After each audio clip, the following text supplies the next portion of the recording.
In JavaScript, objects are the foundations for almost every type that we use. In this video, we'll learn how to create basic JavaScript objects for our programs. So now we'll be learning about one of the most core and foundational pieces of JavaScript, the object. Now, objects can be very simple to begin with, but there are some very interesting and complex parts when we start wanting to do more advanced things with our objects. In this video, we'll be working on a very basic HTML page, much like our previous pages that we used to learn arrays and other types. It's a simple HTML page that includes one JavaScript file called objects.js, and this is where we'll be experimenting and learning about objects. So what is an object? Well, in JavaScript, an object is simply a data type that associates keys and values. Much like how the JavaScript array stores multiple values by numeric key or index, a JavaScript object can store many values by a key that is described by a string. So let me show you what that looks like. I'm going to create an object that represents me, or Jim. So I'm going to create a normal variable, and I'm going to name this variable Jim. And the way we create an object, or an object literal, is with curly braces. Now, inside of these curly braces, what we are going to define are the keys and values of our object. Remember that arrays were ordered, so we didn't have to give it the keys, but because the key of the object could be anything, we have to specify our keys next to our values. So let's assign some keys and values to Jim. One key would be name. And the way we differentiate keys and values is first we give the key, then we have a colon, and then the value comes after that. And our value for name would be Jim. Now this is a very basic object. It only has one key and value pair. You can see that on the left-hand side of the colon, name specifies the key, and on the right-hand side is the value for that key. So the way we can access that is, for instance, we could do Jim.name. Now let's see what's inside of this. We can do console.log and pass it Jim.name. So if we save this and we refresh, we can see that it logged Jim to the console because Jim.name is Jim. And we can play with our object interactively. For instance, if we do Jim.name, we can see it's the string Jim. Additionally, we can assign values to our keys by doing Jim.name equals and maybe a different value like James. So now if we inspect Jim.name, we can see that it stores the new string James. So these keys and values are much like variables except that they're associated with an object. Now we can add multiple key and value pairs to our object by separating them with a comma. So if we wanted to add some more information, like skills, we can just put a comma, our next key, a colon, and then our next value. The values don't have to be strings, they can be any type that we could store in a variable, for instance, an array. So we could say, for instance, my skills are JavaScript, and let's say Ruby, and dancing. I'm an excellent dancer. So if we save this out, and we come back and we can inspect our object again by, let's say, typing Jim.skills. And we can see we get the array of my skills back. And we can modify this array just like any other object. We could reassign skills to a different set of objects or even a string. But this is the simple way that we can read values from our object. Similarly, we can write values into our keys by simply doing Jim.skills equals everything.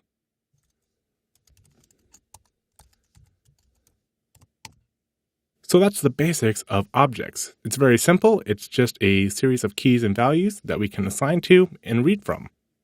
Let's take a look at our object literal again.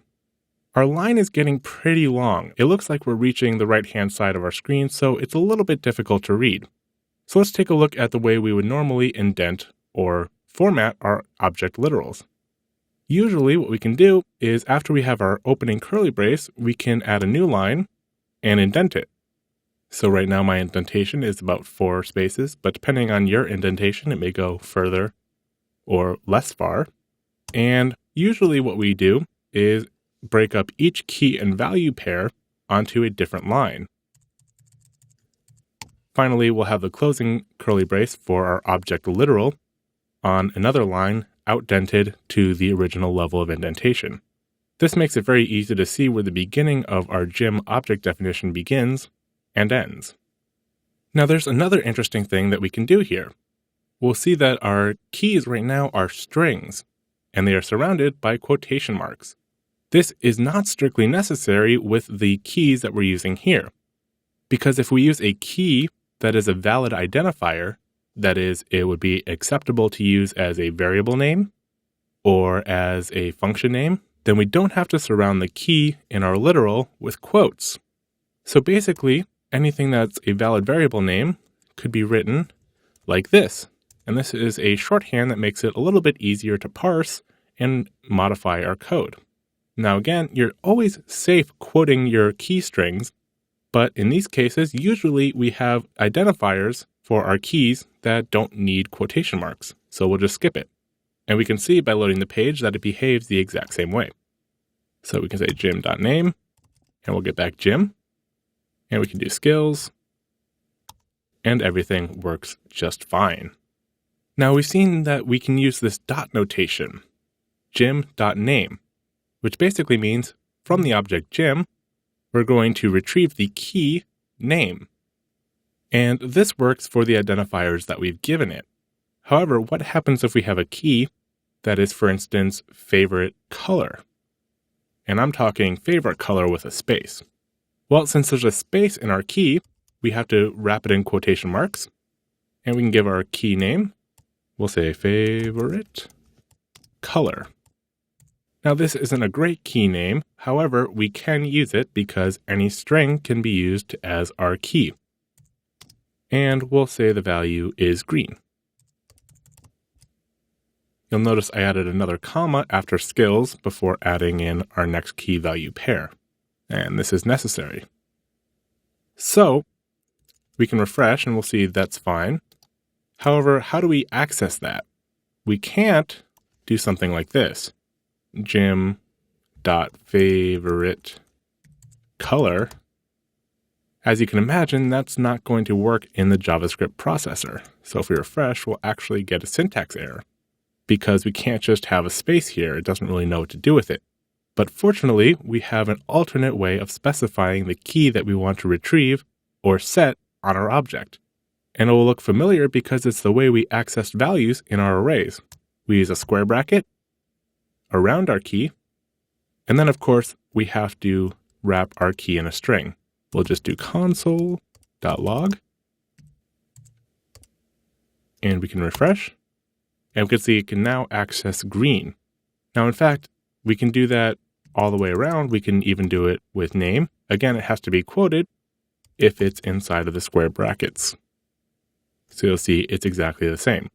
And we can even assign to it by doing gym, the key favorite color equals blue.